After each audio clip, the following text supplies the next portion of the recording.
अस्सलाम वालेकुम नाज़रीन, दुनिया इस्लाम से मिली वॉइस के खुसूसी बुलेटिन आलमी शब रोज़ में अब्दुल वहाब आपका खैर मक़दम करता है।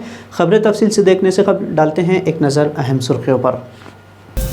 अफ़गानिस्तान के बाद अमेरिका की इराक़ से भी नामुराद घर वापसी तय, फ़ौजी मिशन किया ख़त्म, तरबियत के बहाने कुछ दिन इराक़ में रहेगी बैरूनी अफ़वाज। सऊदी अरब को $650 मिलियन के अमरीकी मिसाइल फ़रोख्त करने की राह हमवार, सीनेट में मिली मंजूरी। क़तर पर पाबंदियों के खात्मे के बाद बिन सलमान का पहला दौरा दोहा, मशरिक़ वस्ता में इत्तेहाद के नए बाब का आगाज़। भारत और मैक्सिको सहाफ़त के लिए ख़तरनाक तरीन ममालिक, साल 2021 सहाफ़ियों के लिए सियाह साल, कमेटी टू प्रोटेक्ट जर्नलिस्ट की रिपोर्ट। और चीन ने ऑस्ट्रेलिया, बरतानिया और अमेरिका को धमकाया, विंटर खेलों से कबल सिफारती वफद न भेजने पर कीमत चुकाने की बात कही।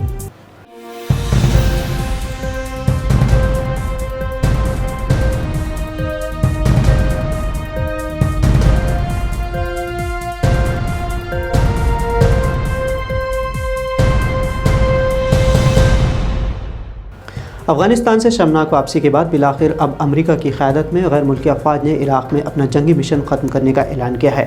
एलामी के मुताबिक अफ़गानिस्तान ही की तरह ये गैर मुल्की अफ़वाज इराक़ में भी यहाँ की हुकूमती फ़ौज को तरबियत देंगे और मशवरे का किरदार अदा करेंगे।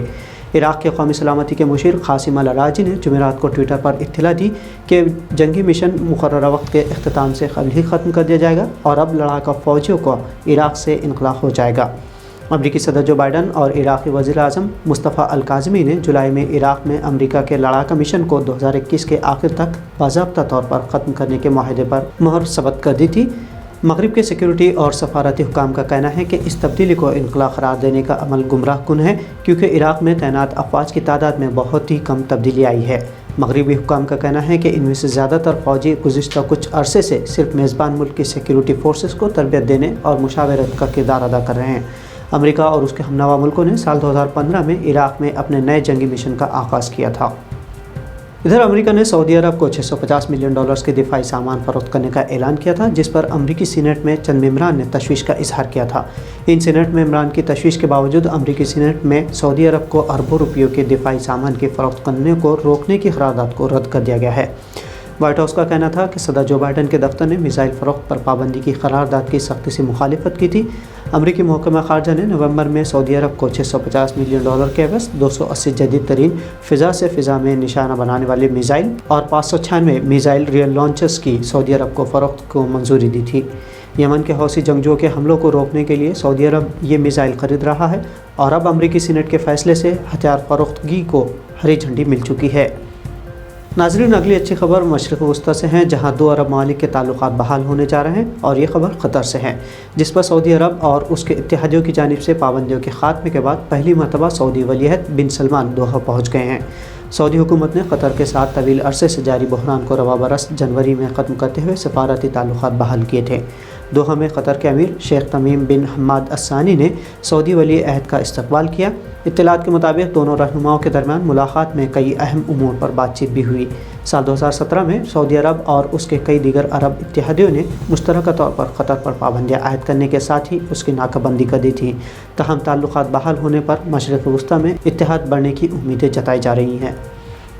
भारत और मैक्सिको सहाफ़ियों के लिए सबसे मोहलिक तरीन ममालिक हैं और साल 2021 सहाफ़त के लिए आलमी सतह पर एक सियाह साल के तौर पर रहा।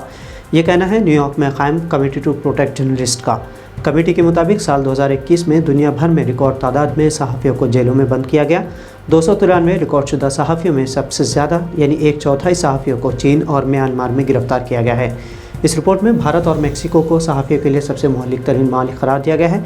इस साल भारत में 4 सहाफ़ियों को कत्ल किया गया, जबकि मैक्सिको में 3 सहाफ़ी कत्ल हुए हैं। जुमेरात को जारी होने वाली CPJ की इस सालाना रिपोर्ट के मुताबिक चीन में 50, म्यांमार में 26, वियतनाम में 23 और बेलारूस में 19 सहाफ़ी इस वक्त भी जेल की सलाखों में पीछे हैं। इस तरह मुतअद्दिद सहाफ़ी सऊदी अरब, ईरान, तुर्की, रूस, इथियोपिया और एरित्रिया में भी कैद है। रिपोर्ट के मुताबिक मुक़य्यद सहाफ़ियों की तादाद से पता चलता है कि दुनिया भर में आज़ादाना रिपोर्टिंग के हवाले से अदम बर्दाश्त पैदा हो रहा है। चीन ने ऑस्ट्रेलिया, बरतानिया और अमेरिका को सरमाई ओलंपिक्स में अपने वफद न भेजने पर सख्त अल्फाज में धमकाया है कि इन तीनों ममालिक को अपने गलत फ़ैसलों की कीमत चुकाना पड़ेगी। इन तीनों ममालिक ने आइंदा बरस फरवरी में होने वाले सरमाई ओलंपिक्स में हुकूमती वफूद न भेजने का फ़ैसला करते हुए चीन का सिफारती बायकॉट करने का ऐलान किया है। ये मुहिम मुबैना इंसानी हक़ूक़ की खिलाफ वर्जियों के तनाजुर में अमेरिका की तरफ से शुरू की गई है। हालांकि इन ममालिक के खिलाड़ी विंटर ओलंपिक्स में शिरकत के लिए चीन पहुंचेंगे, लेकिन सिफारती बाइकआउट की इस मुहिम में अमेरिका के इत्तेहादी मजीद ममालिक भी शामिल हो सकते हैं। अमेरिका ने अक़लियती ऐकुर मुसलमानों के साथ नारवा सलूक को बुनियाद बनाते हुए चीन के खिलाफ मजीद पाबंदियाँ आयद करने का फैसला किया है। इस तनाजुर में अमरीकी ऐवान नुमाइंदगान ने चीन के सिंकियांग इलाके से दरामदात पर पाबंदी का कानून मंजूर कर लिया है, जहाँ ऐकुर मुस्लिम नस्ल कुशी हुई है। इधर यूक्रेन के हवाले से रूस की दिक्कतों में इजाफा होता जा रहा है। अमेरिका के बाद अब जर्मनी की नौमुंतखब वज़ीर ख़ारजा एनालिना बेयरबॉक ने रूस को धमकी दी है कि अगर यूक्रेन के बिगड़ते हुए तनाज़े में मज़ीद इजाफा हुआ तो रूस को इसके संगीन नताज भुगतने होंगे। अपने फ्रांसीसी हम मनसब से गुफ्तगू करते हुए एनालिना ने कहा कि अगर रूस ने यूक्राइनी रियासत की खुद मुख्तारी के खिलाफ वर्जी की तो उसे भारी सियासी और माशी कीमत अदा करनी पड़ेगी। बेयरबॉक ने जोर देते हुए कहा कि रूस को हर सूरत में फ़ौजी कशीदगी से गुरेज करना चाहिए। मगरबी मालिक इल्ज़ाम आयद कर रहे हैं कि रूस यूक्राइन में फ़ौजी मुदाखलत करने की तैयारी में मसरूफ़ है, जबकि रूस ने यूक्राइन सरहद पर अपने फ़ौजियों की तादाद बढ़ाने के बावजूद इन इल्ज़ामात को मुस्तरद कर रहा है। तो नाज़रीन, बैनुल अक़वामी पस मंज़र से मिल्ली वॉइस के आलमी शब रोज़ बुलेटिन में ये थी अहम खबरें। अगर आपको मिल्ली वॉइस की खबरें पसंद आए तो चैनल को सब्सक्राइब और फॉलो के साथ साथ शेयर ज़रूर करें। अब अब्दुल वहाब को इजाज़त दीजिए। अल्लाह हाफ़िज़।